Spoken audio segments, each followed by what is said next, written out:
praktického hľadiska si odnášam to, že je to naozaj použiteľná metóda. Je to presná metóda, ktorá má svoje od A po Z.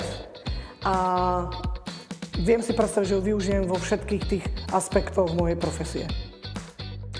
No, mňa prekvapila tá variabilita toho celého a prekvapilo ma, alebo utvrdilo ma to v tom, že skutočne tá vizualizácia a vedieť si to postaviť, vedieť si to, sa na to pozrieť, je úplne kľúčové. Nenahradí to nič, keď si napíšeme, povieme, to stále nemá tú dimenziu, ako to učenie cez tie ruky. Že ten človek si to vystavia, ten človek si to vizualizuje, podľa mňa úžasný nástroj.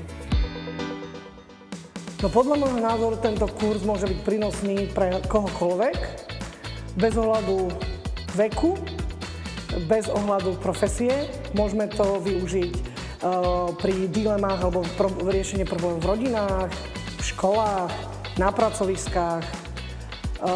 Je to veľmi hravá, ale na druhej strane veľmi analytická metóda, ktorá vedie skutočne k rozhodnutiu a následnému akčnému plánu a jednotlivým krokom opatrení, že nie je to len hra, ale je to skutočne rozvojový nástroj.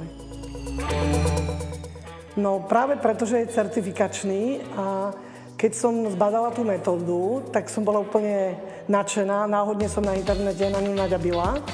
A tým, že milujem Lego a sama som bola v Billunde, v Legolande pozrieť so svojimi deťmi a vnímam to ako vynikajúcu hračku a výborný nástroj, tak som hľadala niekoho v Československu, či je niekto, kto v podstate robí tieto certifikácie, lebo mám dobrú skúsenosť s certifikačným vzdelávaním, nie všelijakým, ale naozaj by bolo certifikačné a naďabila som v podstate na Leona.